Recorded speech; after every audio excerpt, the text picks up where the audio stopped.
Hi mga loves! So ngayon, day 5 na ng bakasyon namin.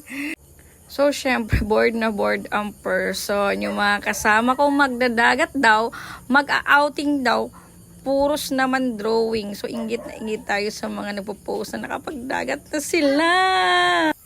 Kaya ngayon, ito, tamang scroll-scroll lang sa FB, watch sa TikTok, and YouTube, tamang higa-higa lang, walang magawa ang person. Sobrang tinatamad. How I wish may mag-aya at gogora talaga ako. So, init ba naman ng panahon ngayon? Parang sarap-sarap bumabad sa preskong tubig. Ayun na, may nag-aya na. Siyempre, go na go tayo dito. Gora tayo. Tara, lakwatsa na! So, syempre, kailangan muna natin mag-change outfit. So, meron tayong pa-leggings para hindi mabilad ang ating legs. Charis. And then, yung pa-long sleeve na ginagamit ko din siya pag-rides. Pero as of now, gagamitin ko siya pang swimming. Ayan. So, ito yung outfit natin for today. Pero kahit naka-leggings ako, mag-jogging pants pa din para hindi tayo mabilad. At tada, magic ng kabihis na ang person. Outfit check. Ayan, leggings and jacket. Siyempre, wag natin kakalimutan ang ating pa-jogging pants. Siyempre, pa-jogging pants tayo para mas protected tayo sa araw. Hindi tayo masyadong mabilad. Kasi pag naka-leggings, feel na feel pa rin ang init. Tago tayo balis. Kailangan natin maglagay ng sunscreen para hindi matuto ang ating face. Sayang ating sabon. Mga love, sandali niya i-blend, oh. Tapos, para ka lang naka-foundation kapag may sunscreen ka nito. Ito. UV Plus Invisible, oh yan. Ano to mga loves? Yung Murada sunscreen. Lagi ko talaga siyang ginagamit pag ilang order ko na to. Hindi to sponsored ha. Pero nasa yellow basket ko, pwede naman kayo kumuha. Yung yung mag-swimming kayo, pero hindi kayo natatakot na mangitingin yung face. Diba? Diba? Shining, shining, shimmering, charis. Huwag kakalimutan mag-sunscreen mga love kapag mag-swimming para hindi naman matutong, masayang yung ating mga skincare. Hihiraman tayo magpaputi tapos maingitim lang tayo sa isang araw. Isang oras nga lang. Dagdagan natin. Kanya, bilis niya i-blend. Ay, aray ko. Nagdi sa mata ko. Bilis niya i-blend, oh. Kanyan.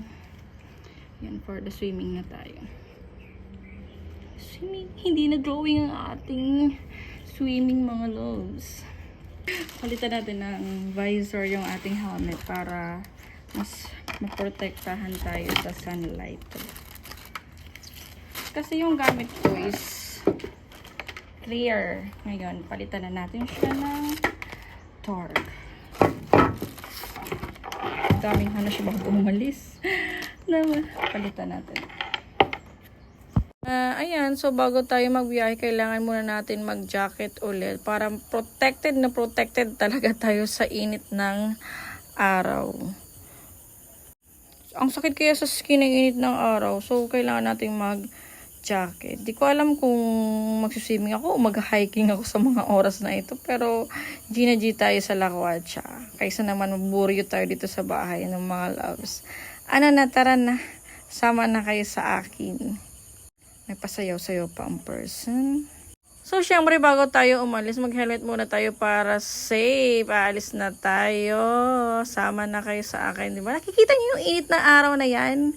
So, susuungin natin yung init na araw na yan para lang makapunta tayo dun sa swimming. Sa swimming. Nasa kung saan.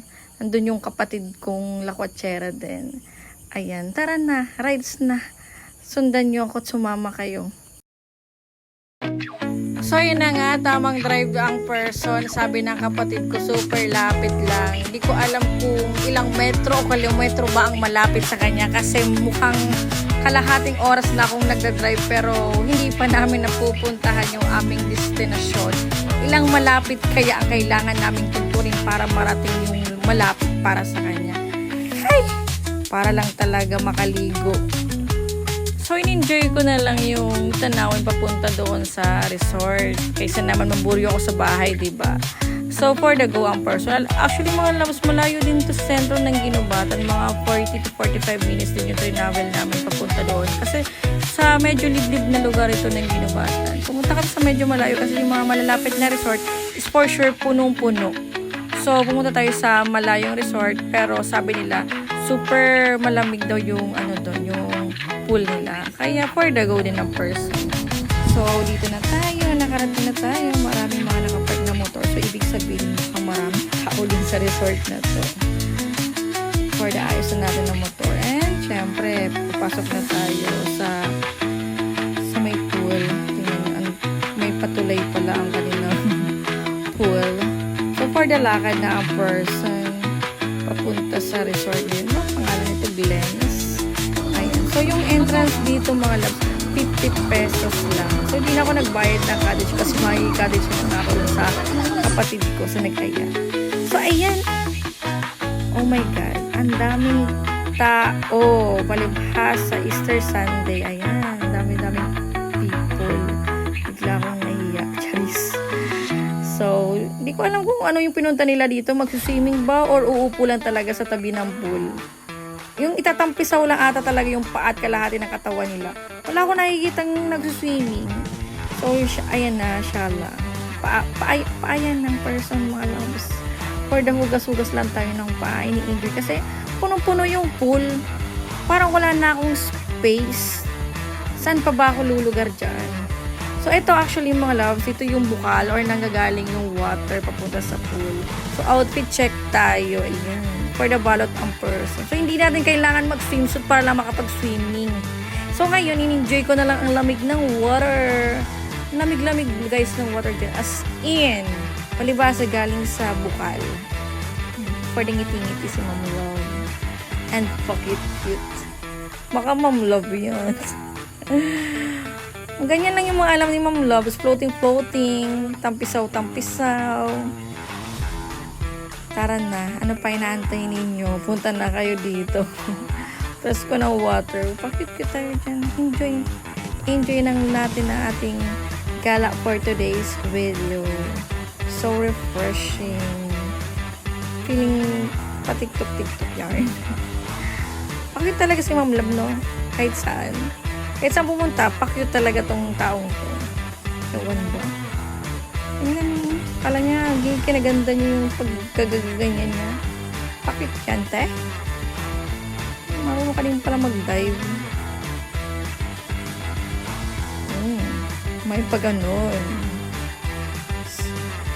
Ayan, drawing no more. Pasukan pa tayo ng water sa tenga. So, dali na natin sa jump, jump, jump and papuso-puso. Enjoy ang person!